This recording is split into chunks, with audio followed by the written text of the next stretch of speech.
Good afternoon to you all.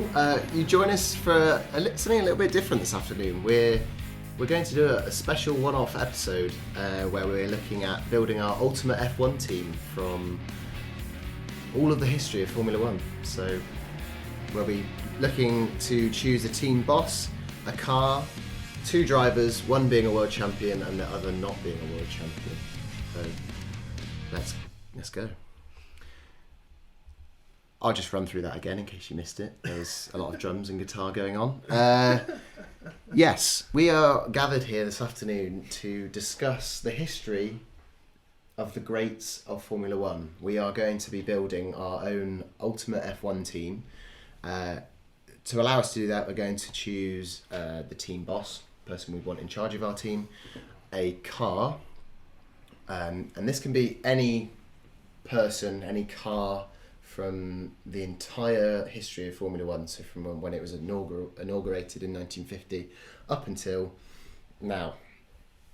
So you're allowed a team boss, a car, a driver who has been a world champion in Formula One, and a driver who hasn't been a world champion in Formula One. So let's start with you, Dom. Actually, no, we're going to save you till last because I've heard you've been a little bit of a renegade with this one. Cool. We're going to start with Chris. Bonjour. Okay, so let's go for first. What do you want first? What do I want first? I want your team boss first. The boss of the team. The boss of the team. I have chosen Mr. Ross Brawn himself. Good choice. Very good choice. Why Ross Brawn? Ross Brawn. I think I like him as a chap. I think he would be, a good guy to look after the team. He always seems to know people. He knows racing. He knows regulations very well. He's always. I'll start again. It's not always. Occasionally. Often. So, sometimes, often might find the loopholes in the regulations that result in a car going rather quickly. I know that's not always up to him. It's always sometimes technical director as well. But then you've got to employ the right people to find the loopholes and get a good car. That, and he's a very likeable chap, as I said. He's always had a good crop of drivers. He's had some success. He's had some success, which I think bodes well. And now that this is all hypothetical, but he's actually working for the FIA. Bring him back. Bring some, some contacts. Bring a few fibres and things. Yeah, you never know what might happen. So yeah, Ross Brawn. What do you want next? The car or the drivers? Let's go for the car. The car, the Lotus 79. That's a very good choice. A nice one. Banging livery. Looks amazing. Has tried to do it. Couldn't quite. No one can do that. Nobody. Yeah, it's the fat tyres on it look amazing. Nice big wing on it. But then ground effect as well. Very revolutionary car. I mean, technically it was a 78 that brought in ground effect, but we'll ignore that. It worked on the 79. And yeah, just revolutionary for its time. Brought in a lot of understanding of aerodynamics again and how wind can be manipulated and things like that. And it's a Lotus. It's British. We want to be patriotic amongst all this. Keeping it British then. You've two British things. We'll change so that. far. Don't worry. When it comes to the drivers. Yes, this says a lot. Okay, let's have your let's go for your world drivers champion first. Now I'll put a disclaimer out there. My knowledge of F1 doesn't extend very far back, so it's going to be fairly modern in terms of drivers. Cool. Fernando Alonso. He understands cars really well. He's a dab hand at whatever he seems to do. Great car control. Incredible racecraft. Incredible racecraft. He can just put a car anywhere and it seems to stick. Not adverse to cheating. He's done a lot with small teams, a lot with big teams as well. Brings himself up. He's just an all-round top bloke as well. He's an incredible driver, isn't he? He's one of the best. One of the best, definitely. No, I think so. And then the non-championship winning driver. This gives us a lot of scope, I think, because there's so many more non-world drivers champions than there are world champions. So take it away. Rubens Barrichello. You're a champ. Barrichello You're a or champ. Barrichello. Yeah, it's an odd one, I think, but he's always been the team player. He's always been the guy he's been second to Schumacher for so many years. And then he went about the place he was with Button At Braun. at Brawn. Under Ross Braun as well. You know, Honda. because if Jensen just didn't happen to bond with the Castlewell, he'd have won the championship as well. Multiple times. He's just been the guy to clean up. You can rely on him to put in a performance. Very rarely would he make mistakes. Yeah, I think I've done a solid. I think I've made the correct choices. You're all wrong as far as I'm I concerned. think that would be a good team. Biggest you've thing I gone for a like clear about number two. Barrichello is he's very mature. Even when he started, He's got a big head on those shoulders. but no, he's very mature as a driver. You never saw him getting in, And he beat the Stig. and he beat the Stig. He did. He did. That was true. I forgot about that. That's the main reason, of course. I couldn't get the Stig as a non-world championship driver, could I? No, No. Which reincarnation of the Stig? the Stig is an enigma. The Stig's You can't American He cousin. Stig. Big Stig. Rig Stig. Lorry driving Stig. With the Oh, yes. the sunburned shoulders. Given that Stig request, I think you should tell us your team next. Well, that's very kind of you. Team boss. Team boss. Well, Ross Brawn. Hey! Copy and paste. Why though? Because he's the best. No, I think the best way to put it is he is calm in a crisis. That if you threw anything at the man, he would be the reserved but calm and assured voice that you would need to lead the team. So you look at a number of situations. Schumacher and Barrichello. Yes, Barrichello was a number 2 driver, but he didn't come as a number 2 driver. He wanted to win, but Ross Brawn was able to work with Barrichello and control him and keep him working for the team, being a number 2. And I think he basically pushed him into that number 2 role. But that was because of Ross Brawn and his people skills. And then the fact that he took over from Honda, Brawn GP brought it from the ashes with the other main people in the team and made it a world championship winning team out of what was essentially a shoestring. They just had nothing, and they were able to continue through the year, be reserved, but also maximise everything that they had in that car. And I think as an individual, a team manager, that's who I'd want in charge. Someone like that. He'd still be in F1 if he wanted to. He just wanted to go off fishing for a bit. He's the sort of man that would be really good at reading bedtime stories. His lovely voice. He should He be. has a should- lovely. He needs to work on his pitch and tone a bit, but he can sometimes be a bit monotonous, I think. But at the same time, send you to sleep. Bedtime Oh, stories. that's perfect. there you are. He can be very serious though at the same time. There was one video where he was talking about, I think it was something to do with the Michelin tyres being slightly dubious, and talking about Bridgestones, and then I think someone in the audience was laughing, and he stopped. He says, "Do you have to keep laughing?" And just stared this man down. And the reporter was never seen again. Yeah, the look you gave me just then, I feared for my life. I channeled Ross Brawn. He does Yeah. not. He's not scared to use the mafia No. to kill off. He uses it at the right points. Again, Yeah. Nico Rosberg and Hamilton in Malaysia 2013. Hamilton was in front, Rosberg was quicker. And simply, Ross Brawn's voice and tone kept Rosberg behind. Because Rosberg knew that once he pulled into the pits, he'd have to say something to Ross had he overtaken him, and he didn't want that. And he backed down. And I think only Ross Brawn could do that. Christian Horner tried, didn't do it. Multiple times. multi 21 times. 21. And I think, as a team manager, he is the ultimate. For the modern age, I'd say he's best prepared. Excellent. Car. Now, I've gone with a non-World Championship winning car, which Defend. I will- Defend it. I will defend and attack. The Williams FW26 from 2004, the Walrus Nose. That thing was gopping. That's why I love it. It's grown on me over the years that it's now become a beautiful looking race You car. actually have a collector's of that at home. I have a little model of it at home. Yeah, it is the it's a car that was powered by the most powerful engine of that era, which was a BMW V10.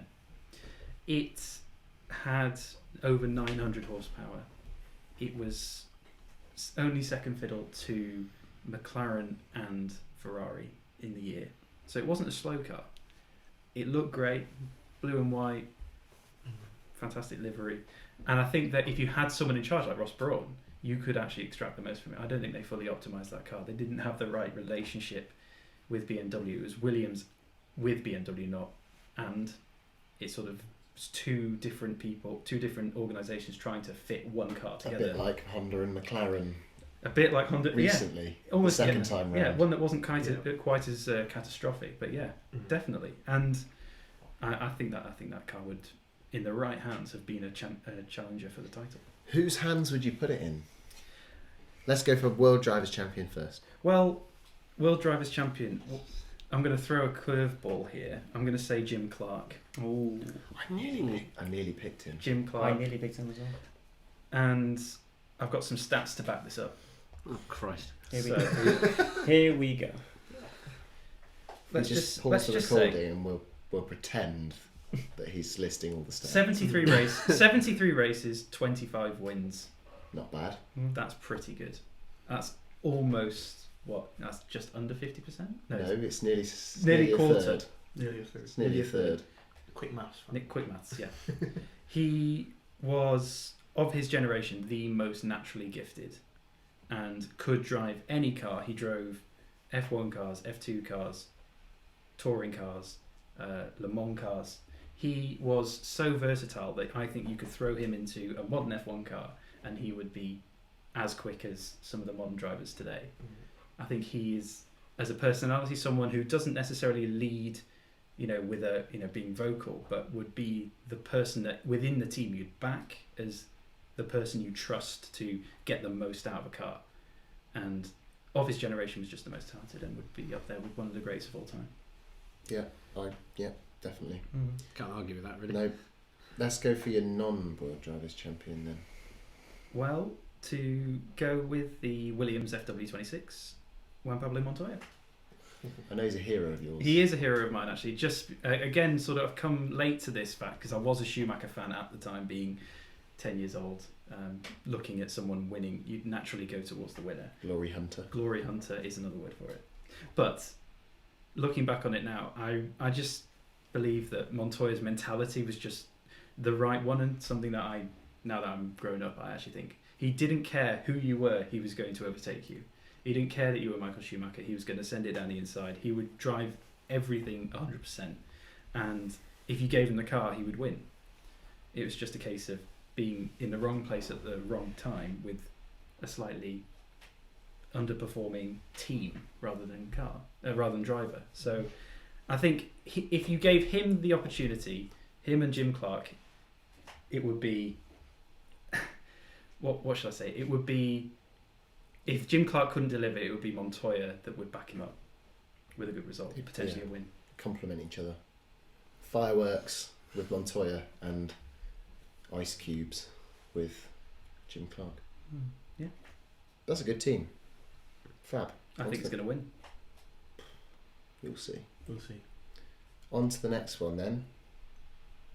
Dom.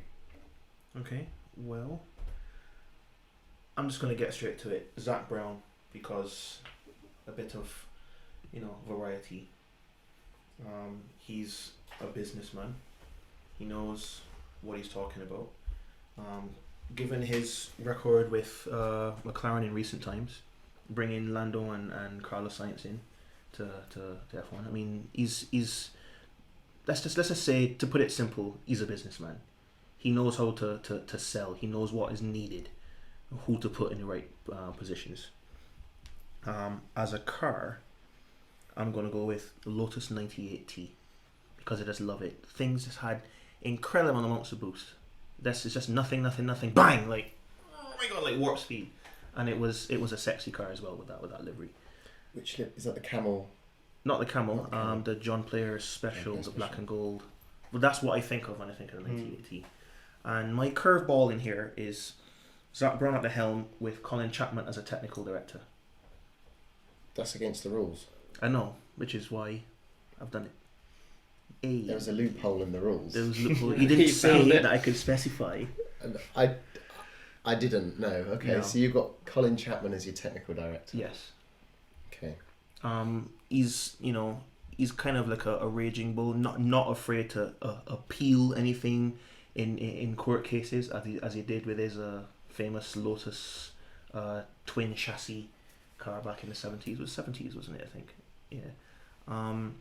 But yeah, Colin Chapman, basically masterclass engineer of that era of F1. And my two drivers would be Mika Hakkinen and Kamui Kobayashi. Now I know that's a really Kobayashi, what a shout! I know that is a eclectic mix. Yeah. I know, but Kamui Kamikazes Kobayashi for days. is just, as Daval can attest for this, he's insane on in braking zones. He's just fearless. He's when you look at him, he's just like, he just looks like a little kid, just like, no, yeah, drive the car, but he's just, just incredible, killer instinct. And for me, Mika Hakkinen, because as far as I'm concerned, in the glory days of Schumacher, the only one to go up against him and dethrone him. You want someone like that in your team. You want someone who's, yeah, everyone wants the best, but I mean, you want someone who can come not quite as the best and dethrone the best. He arrived in the same team as Senna, didn't he? And Yeah. qualified Senna, and no one did that. No one did that. In the same car. No. Well, Prost, but I mean, no one arrived on the scene and did that. So that would be my F1 team of choice. Fair enough. I think that's the most interesting one yet. Yeah. Most varied. Couple of curveballs. Mine, I think, are not really in F1 because I don't really watch F1. Mhm. So my team boss would be Dr. Wolfgang Ulrich. He he was the director of Audi Motorsport for 20 years. He was the man responsible for all those Audi wins at Le Mans. Every single one of them. Out of 18 entries, they won Le Mans 14, 15 times. They have always been on the podium at Le Mans. They have never finished fourth or lower. Or In every Le Mans that they've started. every Le Mans that they've started, yeah. And he had that passion. He, even if his competition wasn't doing well, if they were retiring, he got upset because he didn't want to come in first place. He wanted to win. He wanted to battle it. But yeah, he was responsible for all those flawless Audi domination. So yeah, that's why I think Dr. Wolfgang Ulrich. For my car, I would go for the Ferrari F2013. I really like the look of that car. Like, it's quite squarish. I really like the wing hanging off the front, sort of canine teeth things. Yeah, I remember that one. I- Had a quite high nose with the... Yeah. Yeah. Almost like a saber tooth. Yeah. Yeah. Yeah. I really like the shape of that and the colours. And since I didn't really watch F1, I didn't really see how it performed, but I just really like the look of it. And it's one of my poster cars. For my World Drivers' Champion, I'll go for Mario Andretti.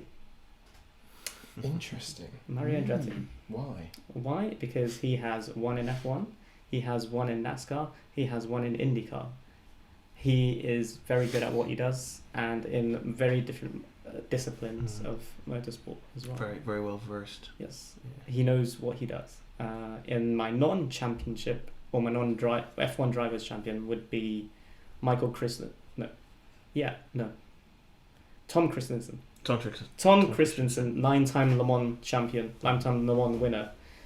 You don't win Le Mans 9 times just by getting lucky. So you have to be very unless good. You get lucky 9 times. Yeah, unless you get lucky 9 times. Yeah, he is. I think he's in. If you have Tom in your car, in your team, I think you're guaranteed safe hands. Did he drive under Wolfgang? Yes.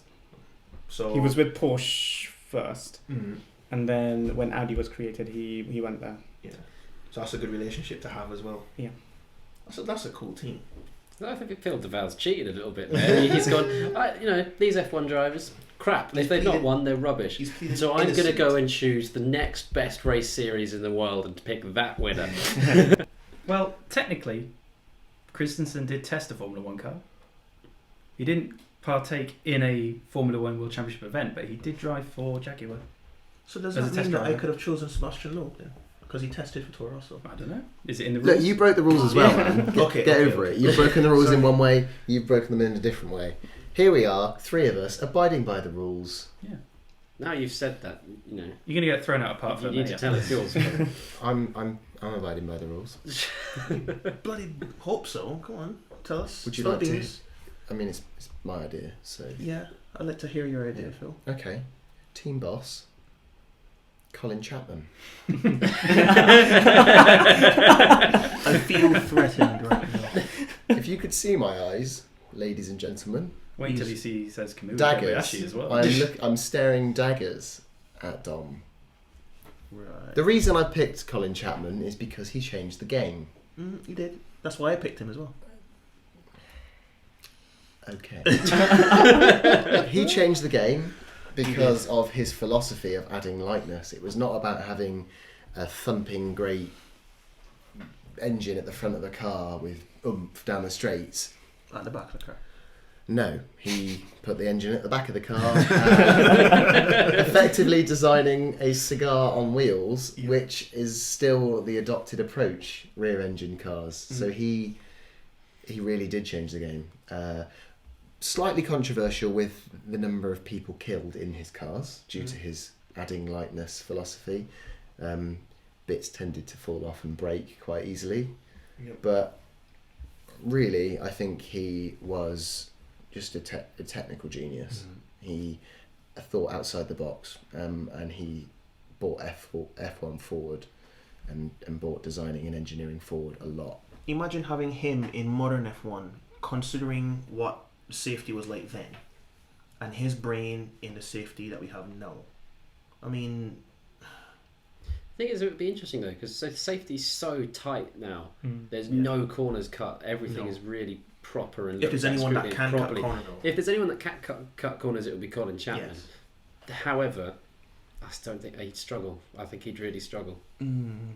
It's very well. I say it's obviously not easy to come up with new things, otherwise everyone would do it. But it's Yeah. easier to come up with things when there aren't that many regulations. Well, the formula's just got streamlined, Well, yeah, of hasn't course, it? And yeah. now the regulations, like you said, are just so tight.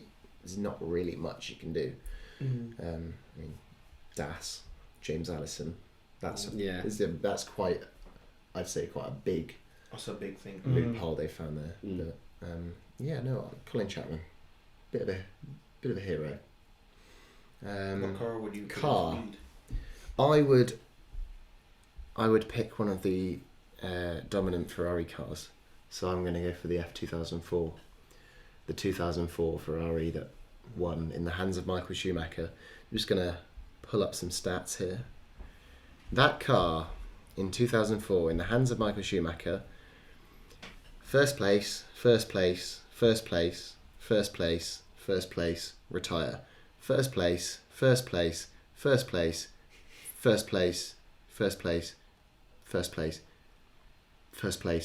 second place, 12th place, first place, seventh place. Seven what? Seventh place. That's incredible. In a nutshell. Yeah. Sorry. Sorry about listing that, but I just felt like that really hammered home how impressive that car was. It was a monster of a car. And I'm a massive Ferrari fan. And it was a V10. It was very pretty as well, wasn't V10. Throwback to the glory days of pollution. Diesel F1 car. yeah. That's what we need. Are we going World Drivers' Champion first? it? Yeah, go on. And I don't think that anyone will have expected this from me, because I am sometimes slightly scathing of him. Lewis Hamilton. I wasn't expecting that at all, no. Quite supple, isn't he? He is a very supple man. He's able to bend and touch his toes. He'll still be touching his toes when he's 90. Trust me. But if he could, he would be driving an F1 car at 19. Absolutely, it wouldn't surprise me. He's he's an athlete. He's so talented. I'm sorry, we've broken Daval with that subtle comment. I'll carry on. You just laugh there. Yes, Hamilton is a person who obviously has won 6 World Drivers' Championships. He's been in Mercedes, but he's not been beaten by a teammate over a whole season, apart from in 2016 when Rosberg beat him, arguably because of bad luck, and obviously Jenson Button gave him a good run for his money. However, Button's a world champion himself. So Hamilton's a class driver, arguably the greatest of all time. And he is sensible. He's not erratic. No. He won't make mistakes. He won't go for a gap that will close. He's sensible. He uses his head.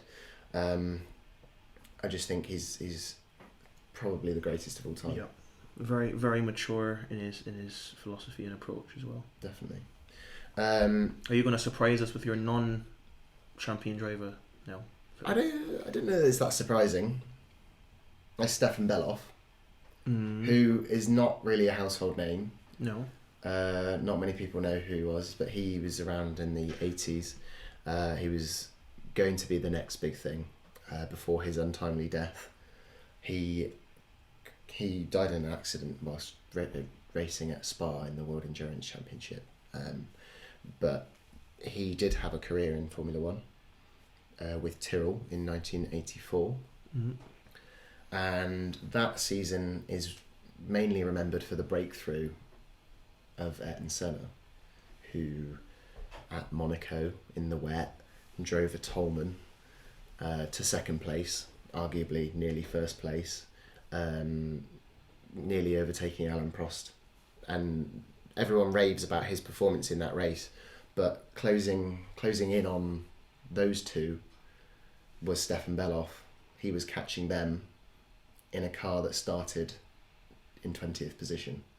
So he's like your invisible man that never really was...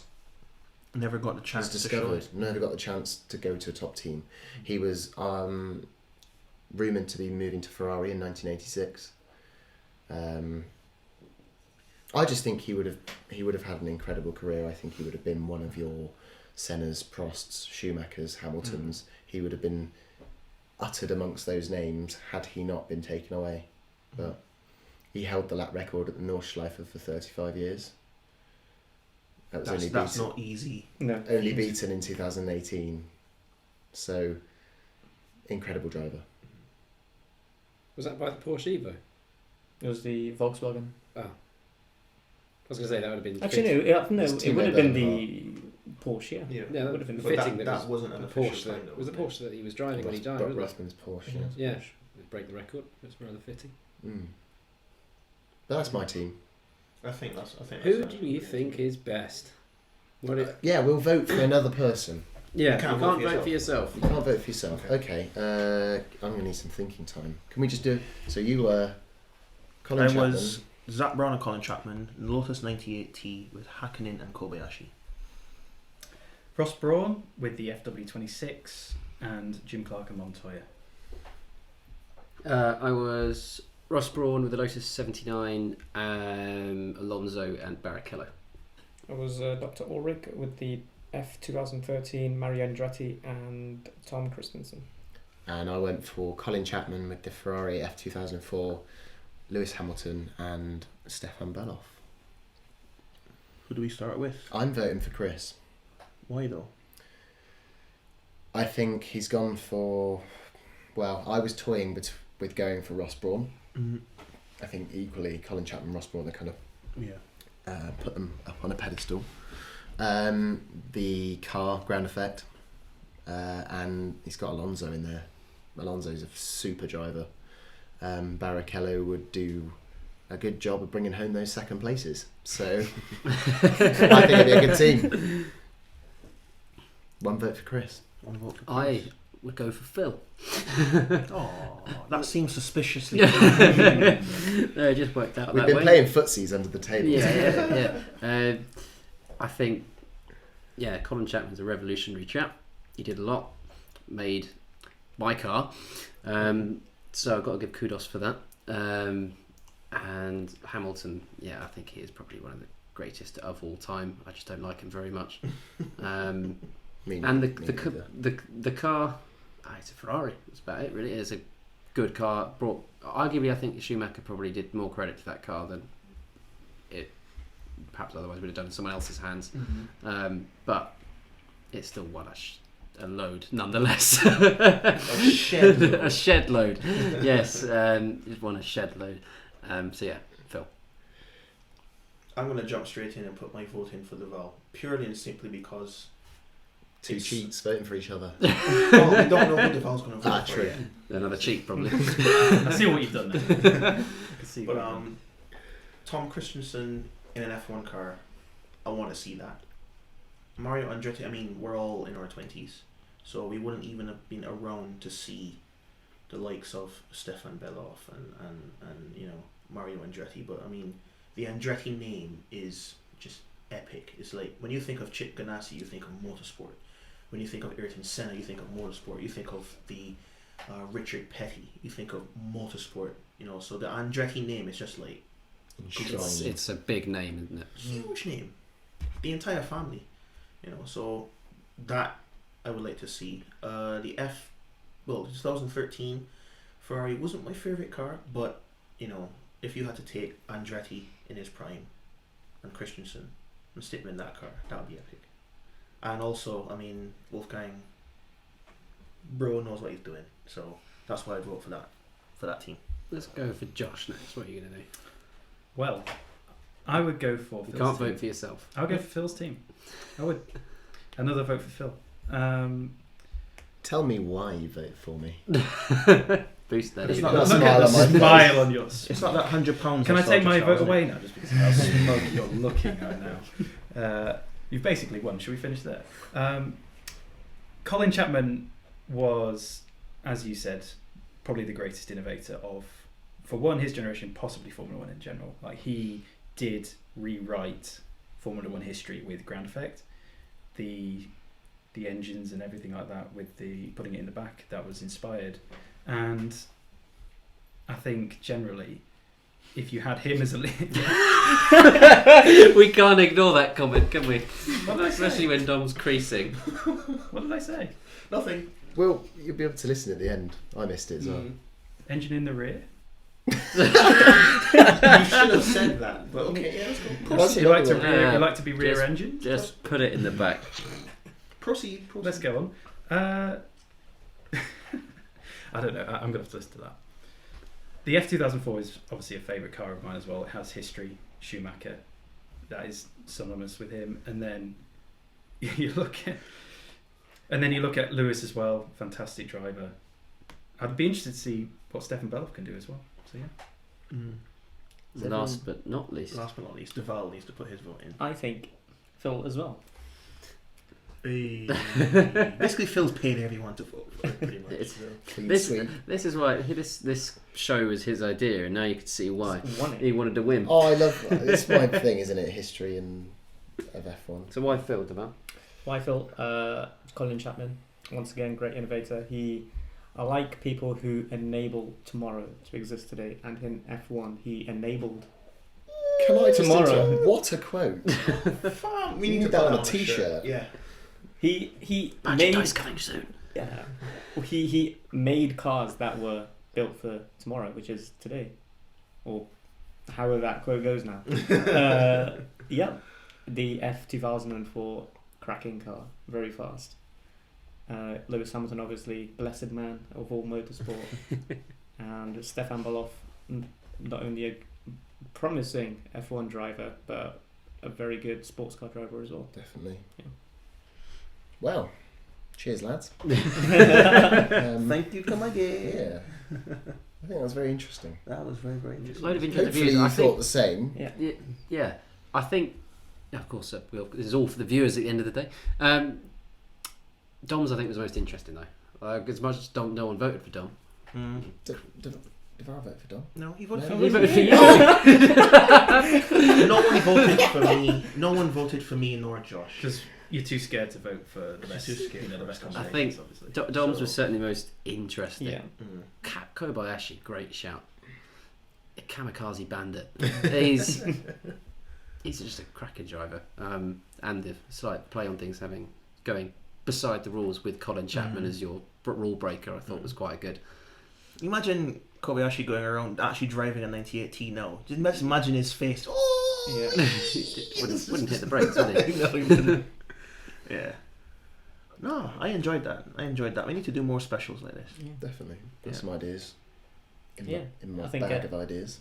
Listeners should get in touch and see Yeah. what their dream F1 ultimate F1 team would be. Yeah. Of course. Give us some suggestions, things give to us some talk about as suggestions, well. yeah. If you ever want to hear us talk about Anything. motorsport related, even if you want one-off specials about tea cozies, by all means, get in touch. Drop it down there in the Oh. comment section. Yeah. Cow aerodynamics. Car aerodynamics. No, that we've actually talked extensively about something like this. Studies have actually been done. Yeah. But we'll not bore you with that right No. now. 'Cause, The ins and outs of The ins and cow outs of aerodynamics. Not a Sunday afternoon topic. no. Right, I think that's a good one to call it. So stay tuned for more exclusive content.